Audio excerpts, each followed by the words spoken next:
Sir, Katoto, magandang hapon po and thank you for joining us. Magandang Yes, hapon sir. po. Magandang hapon din po sa inyo and Happy New Year. Happy New Year po. Welcome back. New Year. Sir, mukhang ibang explosions yung binabantayan natin. Something developing dun sa Mayon Volcano at may heightened activity prompting the increase in the status to alert level 3. Ano ibig sabihin ng alert level 3 specifically? Tama po kayo, we raised the alert level from alert level 2 to alert level 3 kaninang hapon around 1 o'clock. So this means that there is a ongoing magmatic eruption, but Ongoing. it's just ongoing, but it's an effusive eruption. This involves lava dome growth at the summit ng vulkan, and there is an increased likelihood of hazardous volcanic activity such as lava flows, pyroclastic density currents, rock falls, and possible explosive eruptions within days or weeks. Anong ibig sabihin ng level 4 or level 5, Director? Yung level 4, when we say alert level 4, that's already intense unrest, hazardous eruption is imminent. And yung level 5, it's hazardous eruption ongoing. So halimbawa ngayon, dito sa anti-corruption, nasa alert level 4 pa lang tayo. Napangingit rin. Direktor, halimbawa, sa tumaas din ba sa Taal? Hindi ba nag-raise din kayo ng alert sa Taal Volcano? Yung alert, yung Taal Volcano has been on alert level 2 since last year. Yes, since last year pa. Yes, so hindi naman tayo nag-raise ng alert level.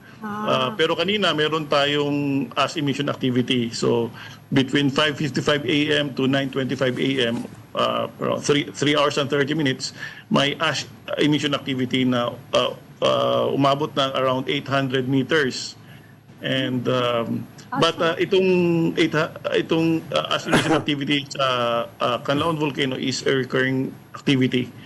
Which is consistent pa rin sa kanyang alert level 2 status. So, May Director, recommendation ba kayo? Evacuation? Sa Mayon naman, sa Mayon. May recommendation Yes, ng evacuation? nag-recommend po tayo ng evacuation sa Mayon Volcano, and in fact ongoing na yung evacuation ng mga taong nakatira inside the permanent danger zone, which is 6 kilometers radius. so pag alert level 4, ilang kilometers yan? Or alert level 5? Ano yung level, ano yung haba ng evacuation? Yung alert level 4, pwede nating i-recommend na i-extend yung danger zone to 8 kilometers. And same with alert level 5. Yung 5 yung highest, Director.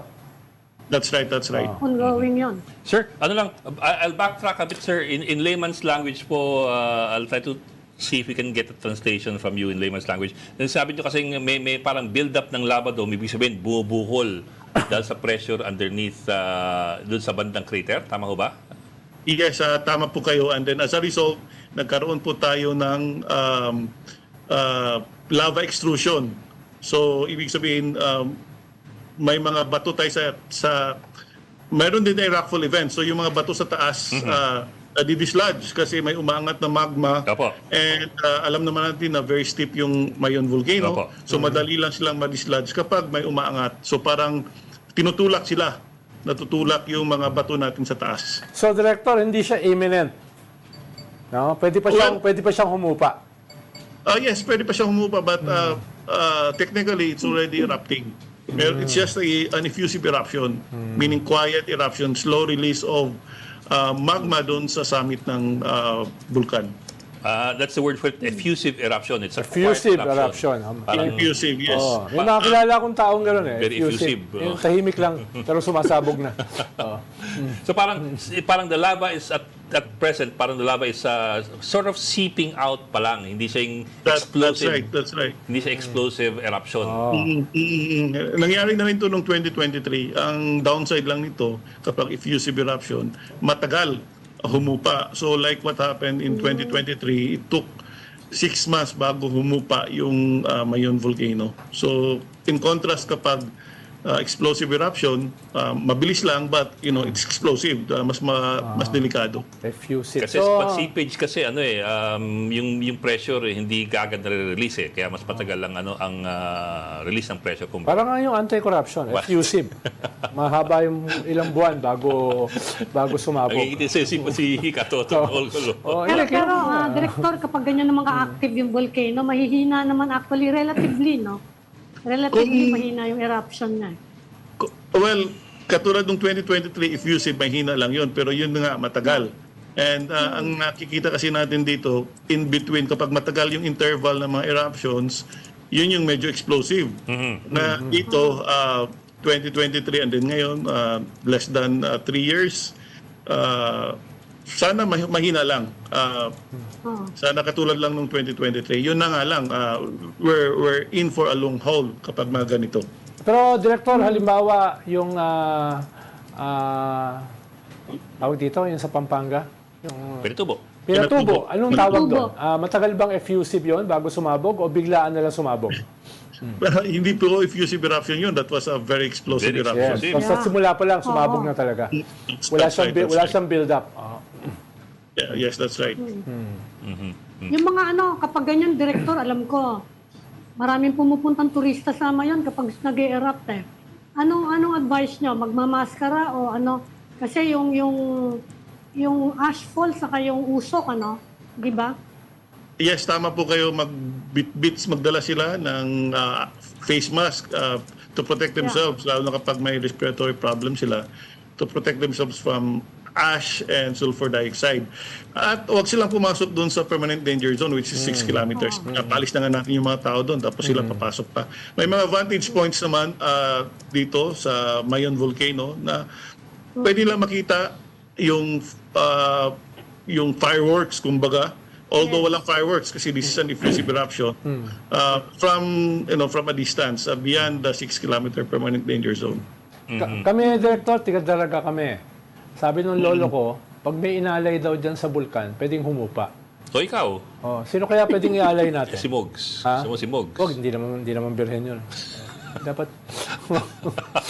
Kapag wala namang malakas na lava flow, Director. Wala pa. Yun yung iniintay ng mga turista eh. Marami laging turista dyan pag sumasabog. dati medyo Kagabi- perfect talaga yan eh. Yung, yung cone yan, di nakikita, ba, Director? Dati. konti eh. Yung bata ako, medyo perfect pa yan eh. Kagabi may incandescent rockfall. So rockfall lang siya pero masyadong mainit kasi kaya parang glowing. Nakikita. Pero hindi natin yan mapula, makikita. Yes, hindi natin yan mapapansin sa umaga kasi nga sa gabi lang natin nakikita yung glow, yung incandescent. Yes, sir. Well, actually, sir, yung tourism man, they like to view Mayon's eruptions at night kasi, di ba, it glows eh. I'm wondering lang, considering kasi it's an effusive eruption and so far wala pa namang indications na it's going to be quite explosive so far, would it be a sight to see for tourists at this point, especially from a safe distance? Yes po, okay lang naman po as long as they maintain a safe distance beyond the 6 kilometer permanent danger zone. Yung 6 kilometer danger zone, sir, di ba, walang pwedeng tumira From the dyan. crater yun. Walang, Yes po, pero pero can dapat they, walang tao doon. But can they return? Kasi, for example, if their farms are in the 6 kilometer danger zones, can they go there during the daytime and farm and then pull out at night? In relation to sa tanong ni Ed, Director, hindi ba dapat permanent yung pag-alis dyan? Dahil active volcano kasi yung Mayon eh. Ibig sabihin, it can... Yes, di ba yes, dapat... tama po. hindi dapat pag may effusive lang. Yes, tama po kayo. Dapat walang tao diyan kasi by definition, permanent danger zone. Even at Yes. alert level 0, dapat walang Yes. tao doon. But kami naman sa FIVOX, we recognize the realities on the ground. There are long-standing communities and livelihoods within the 6 kilometer permanent danger zone. So dapat talaga yung mga LGUs, they have to address this long-term issue kasi it would be cost-effective in the long run kung yung evacuate natin yung nakatira na lang beyond the 6 kilometer permanent danger zone. Kasi mas mataba yung lupa dyan sa bulkan eh. Taga Bicol ako, ano eh. Bicol ka rin pala. Mas mataba Ami, no? yung... Mas Bicol. mataba yung Yes, ano yung dyan. mga saka volcanic. Nandyan yung mga ano, yung mga pilit tree, sa yung mga abaka, volcanic, nandyan. Saka yung mga pako, nandyan. Mas mataba yung tubo nila dyan. Pero si Ami, pag yan ay nag-effusive, kailangan mo dyan 100 kilometers away. Dahil baka masabugan ka, yari ka dyan. Delikado yan si Ami. Kaya dapat dyan may permanent danger zone. Lalo na si Ichu. Kay Ami, oh. Ay, hindi. Yung Grabe yun sa, ano, yung sa view deck, Tsunami yun bawal eh. doon ngayon, Director. Meron hindi view na- deck, Oh. bawal doon. Hindi naman po kasi hindi naman pasok yata yan sa permanent sa 6 kilometer permanent danger zone. Okay. So, Saka dati nang may, makakaakyat pa may pala view deck ron. doon sa ano sa yung mga sanay yung mga tao doon eh. Alam nila kung saan yung ano eh, yung pwedeng punta ng mga turista eh. Ano, yung usok pa lang dyan, delikado na eh. Oh yeah. Yung yeah, usok yeah. pa lang, Oh, yun nga delikado. lang. Oo. Yes po, may sulfur dioxide po yan and pwede pong ma-asphyxiate po tayo. And pwede pong, lalo na kapag may respiratory problem po tayo, pwede ma-aggravate. Yes. Ano kung titignan mo yung usok eh, lampas na lang kwan yun eh. Lampas na lang 6 kilometer yun eh. Yeah. Usok pa lang ha. Dati dyan sa bandang base o malapit sa base pero around halfway up, dati may hotel dyan na may malaking cruise eh. Hindi ko lang alam kung abandonado na ngayon. Pupunta namin dati yan eh. Tapos Yun ang bawal. Yun ang bawal, oo, Tatayo oo. ka ng hotel Oo. within a danger zone. pero dati may ganun na structure Oo. dyan eh. It's not, well, siguro a third of the way up. Baka DPWH ang gumawa nun, kaya kahit bawal, tinayuan. Nilagyan ng flood control project. Oo. Okay. Sir, anyway, so far we have no indications that it's going to be a destructive explosion so far. The possibility is always there, but right now, yung nakita natin based on what we have observed,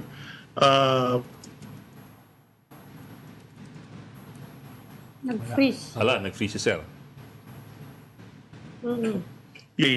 eruption, effusive eruption. But again, parameters natin, pwedeng magkaroon pa rin ng explosive eruption. But right now, we're naka-tilt towards effusive eruption.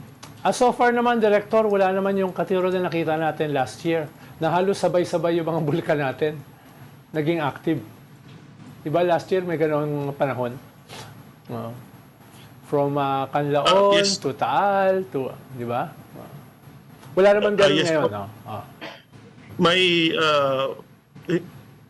active, may shear line ngayon. So, yung pwedeng magkaroon ng lahar. So, kailangan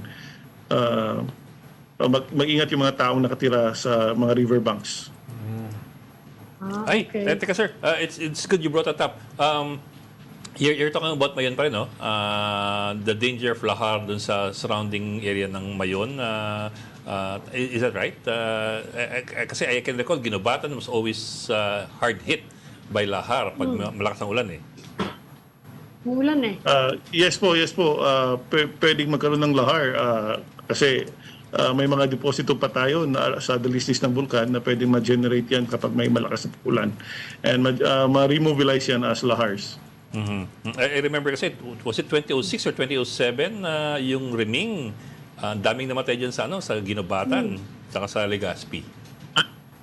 Yes po, that was in 2006. 2006. Tama po kayo. So, for Typhoon Reming and Typhoon Senyang, around 1,400 people ang namatay. And Yeah. sa area na yan. Yeah.